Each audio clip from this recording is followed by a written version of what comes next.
So increasingly tenants want to have pets in properties, and it's a bit of a problem for landlords because you may not be very comfortable with it. Landlords aren't obliged to allow pets in their property at the outset of the tenancy, so they can advertise properties as no pets, and they can refuse tenants who want to have pets.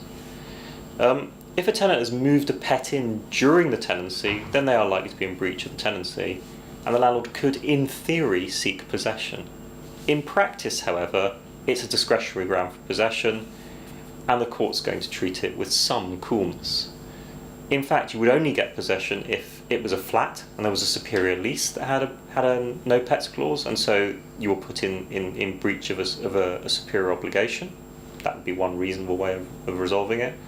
Or if you had a really cast iron reason why you shouldn't have pets in your property. So a classic example would be, I've rented out property that is in fact my own home, which I intend to return to, and I have a medically provable severe allergy to pet hair, for example. Other than that, it's quite difficult to get judges to evict tenants who breach no pets clauses, because the judge not unreasonably says, well, this is a person's home. What damage is being done that is so serious that can't be resolved by use of deposits and other claims that I should throw them out of their home? Now, whenever I say this, my usual response that I hear from landlords is, what's the point of having anything in the tenancy agreement then? But obviously, if you have a no pets clause and the tenant breaches it and damages the property, then that justifies deductions from the deposit.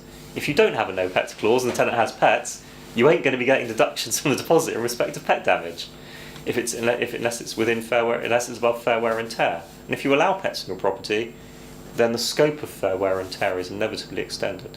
So it's important to bear that in mind. So if you are going to be dealing with pets, good quality inventory, clear obligations in the agreement, a clear assessment if it's breached as to whether or not the pet's actually causing you a major problem. If you want to give permission for pets, then you might want to ask for a higher deposit, although you should bear in mind the government is looking to restrict deposits to a maximum of 6 weeks, which I suspect is likely to mean that fewer landlords are going to accept pets.